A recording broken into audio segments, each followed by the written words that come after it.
কৌতূহল কিউরিসিটি আরো বেড়ে গেল। কি সব দোয়া কবুল হয়েছে, একটা দোয়া ছাড়া। মাযালিকা দোয়া ইয়া শাব, কি সেই দোয়া?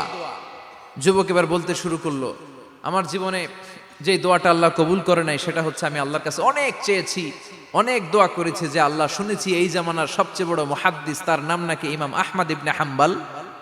আল্লাহ তোমার কাছে আমার চাওয়া, আমি যেন এই ইমাম আহমদ ইবনে হাম্বলরে দেখে মরতে পারি, আমি যেন ইমাম আহমদ ইবনে হাম্বলের হাতে হাত রেখে মুসাফা করতে পারি আর তার কপালে একটা চুমু এঁকে দিতে পারি।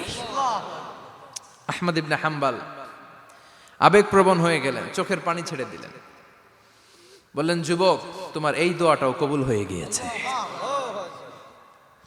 আহমদ ইবনে হাম্বলের দেখা আর সাক্ষাৎ পাওয়ার জন্য আহমদ ইবনে হাম্বলের বাড়িতে তোমার যাওয়ার দরকার নাই, আহমদ ইবনে হাম্বল তোমার দরবারে ছুটে এসেছে।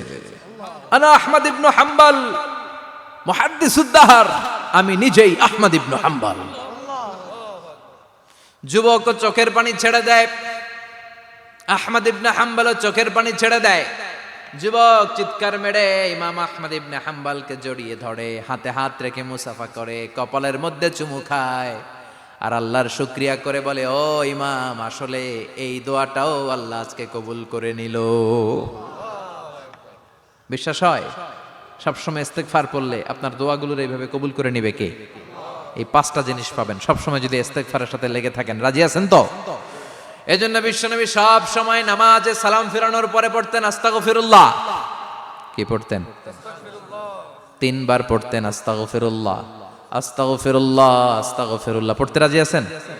ইস্তেগফারের অনেকগুলো আলফাজ আছে, সবচেয়ে ছোট ইস্তেগফার হচ্ছে এটা, আস্তাগফিরুল্লাহ, আস্তাগফিরুল্লাহ। আরো আছে আস্তাগফিরুল্লাহ আল্লাযী লা ইলাহা ইল্লা হুয়াল হাইয়ুল কাইয়্যুম ওয়া আতুবু ইলাইহি। বিশ্বনবী বলেন, এই ইস্তেগফারটা যদি কেউ পড়ে, আত-তাওয়াল্লি মিন ইয়াউমিজ যাহাফ, যুদ্ধের ময়দান থেকে পালিয়ে আসা কবিরা গুনাহ। কি গুনাহ? কাফেরদের সাথে যুদ্ধ, আমি তাগড়া যুবক, তলোয়ার নিয়ে নেমেছি, আমার দেহের এক ফোঁটা রক্ত থাকা পর্যন্ত আমি যুদ্ধ চালিয়ে যাব, আমি ফিরে আসতে পারবো না, আইনটা কার? ফিরে আসলে কবিরা গুনাহ। বিশ্বনবী বলেন, যুদ্ধের ময়দান থেকে ফিরে এসেছে এরকম কবিরা গুনাহ অবলম্বনকারীও যদি আস্তাগফিরুল্লাহ আল্লাযী লা ইলাহা ইল্লা হুয়াল হাইয়ুল কাইয়্যুম ওয়া আতুবু ইলাইহি পড়ে, ওই কবিরা গুনাহকারীকেও ক্ষমা করে দিবে কে? পড়তে রাজি আছেন তো?